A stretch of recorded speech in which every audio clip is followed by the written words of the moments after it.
আজকে যেটা আমরা শেখাবো সেটা হচ্ছে, দেখো দুইটা ডিম নিয়েছি আর আমরা দুইটা পানির গ্লাস রাখছি। এখন প্রশ্ন হলো যে পানিতে 2 গ্লাসে পানি রাখছি, পানিতে কি ডিম ভাসে? আমরা যদি ডিমটা ছেড়ে দিই তাহলে কিন্তু ডিমটা ডুবে যাবে।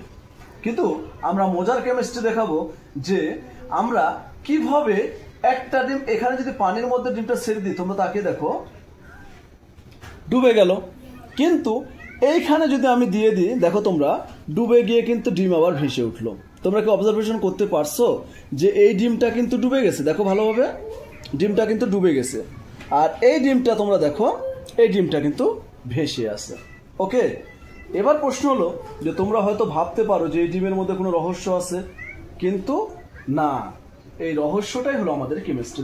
দেখো আছে আমাদের সাধারণ পানি আছে, আর এই দ্রবণে আমাদের অর্থাৎ পানির মধ্যে আমরা লবণ দিয়ে রাখছি। এই লবণ দেওয়ার কারণে, লবণটা হলো কি একটা আয়নিক যৌগ, যেটাকে বলা হচ্ছে সোডিয়াম ক্লোরাইড। এই সোডিয়াম ক্লোরাইড যখন পানিতে আমরা দ্রবীভূত করে দিছি, তখন সেটা কি হয়েছে, পানির ঘনত্বটা কিন্তু বেশি হয়ে গেছে। আমাদের মূল কথা হচ্ছে কি, যে পানির ঘনত্ব যদি ডিমের থেকে কম হয় তখন পানির কি হবে, ডিমটা আমাদের ডুবে যাবে। কিন্তু যদি আমাদের কি হয়, পানিতে লবণ দেওয়ার পরে ঘনত্বটা, পানির ঘনত্বটা ডিমের চেয়ে বেশি হয়ে গেছে, যার ফলে ডিমটা ভেসে আসে, আর পানিটার উপরে কি হয়েছে, ঘনত্ব বাড়ার জন্য আমাদের কি হয়েছে, এই দ্রবণে ডিমটা ভেসে আসে।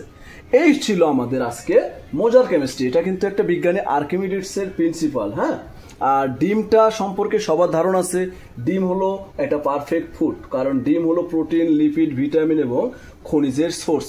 এবং আমরা যে ডিমটা খাই, সে ডিমের খোসাটা কিন্তু, এই ডিমের খোসাটা কিন্তু আমাদের পুরোটাই ক্যালসিয়াম কার্বনেট, যেটাকে বলা হয় চুনা পাথর। এখান থেকে আমরা কিন্তু চুনো উৎপাদন করতে পারি। ক্লিয়ার?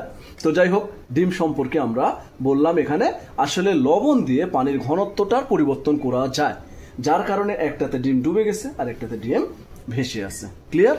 ওকে।